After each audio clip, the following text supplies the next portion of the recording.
I started just before 9/11, so things were comparatively okay.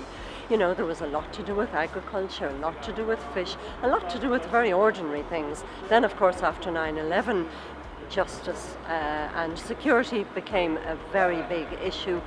One of the things about Brussels, of course, is that the story never gets boring, because as soon as you begin to get bored with it, something changes. You really need to remember your audience. And of course, even though I'm only an hour and a half away from the Irish capital, Dublin, it can be a long way when you are in Brussels and in the middle of all the EU.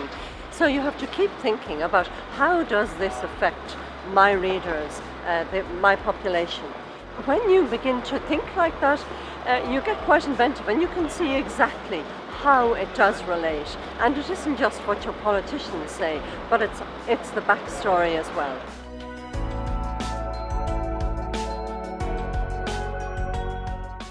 I suppose I should have mentioned this earlier, because of course that is one of the main big differences that has happened over the last few years. My newspaper, like other newspapers, also went more and more online. So you're constantly expected to update the situation and keep in touch. And that really has made enormous changes.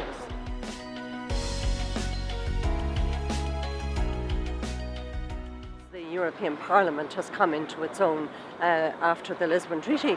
They got way more say in everything. Almost everything now is decided by both the national governments in the Council and the Parliament. So, of course, public relations and the whole lobbying industry became much more strong. I know the MEPs find this very useful, journalists find it very useful. You get lots more information thrown at you. But of course it makes it a little more difficult as well, because you have to sort through all of this and try and figure out, well, how much of this is spin and how much of it is well grounded in reality.